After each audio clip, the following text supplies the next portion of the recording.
ఐటీలో ఎంట్రీ కావాలా? Trainee software engineer గా అజా కోడింగ్ ట్యూటర్ లో 2 వీక్స్ ట్రయల్ పీరియడ్ లో వెంటనే చేరండి. కడప జిల్లా పులివెందుల నియోజకవర్గంలో ప్రేమోన్మాది చేసిన ఘాతుకం ఇంకా మర్చిపోలేదు. ఆ బాధితురాలు చావు బతుకులతో పోరాడుతోంది. ఇంతలోనే రాయలసీమలో మరో ఉన్మాది పేట్రేగిపోయాడు. ప్రేమించలేదని ఓ బాలిక ప్రాణం తీశాడు దుర్మార్గుడు.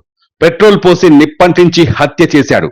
నంద్యాల జిల్లా నందికొట్కూరు పట్టణంలోని బైరెడ్డి నగర్ లో జరిగింది ఈ దారుణం. ఇంటర్ చదువుతున్న లహరి అనే బాలికను కొలిమిగుండ్లకు చెందిన రాఘవేంద్ర అనే యువకుడు గత కొంతకాలంగా ప్రేమ పేరుతో వేధిస్తున్నాడు. అతని ప్రేమను లహరి తిరస్కరించడంతో తనలోని సైకోని నిద్రలేపి అన్యాయంగా బాలికను చంపేశాడు.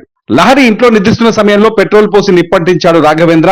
లహరి అరవకుండా నోట్లో బట్టలు కుక్కాడు. అనంతరం తాను కూడా నిప్పంటించుకొని ఆత్మహత్యా యత్నం చేశాడు. అయితే మంటల్లో బాలిక సజీవ దహనమైంది. రాఘవేంద్రను పట్టుకున్న స్థానికులు దేహశుద్ధి చేశారు. వారి నుంచి తప్పించుకొని ఆసుపత్రికి పారిపోయాడు రాఘవేంద్ర. అతడికి కూడా తీవ్ర గాయాలు కావడంతో అక్కడి నుంచి కర్నూలు హాస్పిటల్ కు తరలించారు. కుమార్తె చనిపోవడంతో ఆమె కుటుంబ సభ్యులు కన్నీరు మున్నీరవుతున్నారు.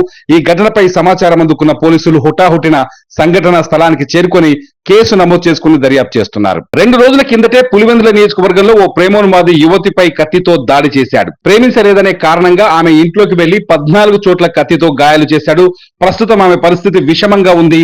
ఇంతలోనే నంద్యాల జిల్లాలో ప్రేమోన్మాదికి బాలిక బలి కావడం సంచలనంగా మారింది. అంతకుముందు కడప జిల్లాలోనే బద్వేల్లో ఓ ఇంటర్ విద్యార్థిని నిర్మానుష్య ప్రాంతానికి తీసుకెళ్లి ఓ యువకుడు పెట్రోల్ పోసి నిప్పంటించాడు. ఆ బాలిక 2 రోజులు మృత్యుతో పోరాడి ప్రాణాలు కోల్పోయింది. ఇటీవల కాలంలో ఇలాంటి సంఘటనలు ఎక్కువైపోయాయి. చట్టం అంటే లెక్కలేదు, శిక్ష పడుతుందనే భయం లేదు. క్రూరత్వానికి ఉన్మాదం తోడై కొందరు ప్రేమ పేరిట అత్యంత కిరాతకంగా అంతమొందిస్తూ పేట్రేగిపోతున్నారు. ప్రభుత్వాలు ఎన్ని చర్యలు తీసుకున్నా అడ్డుకట్ట పడటం లేదు.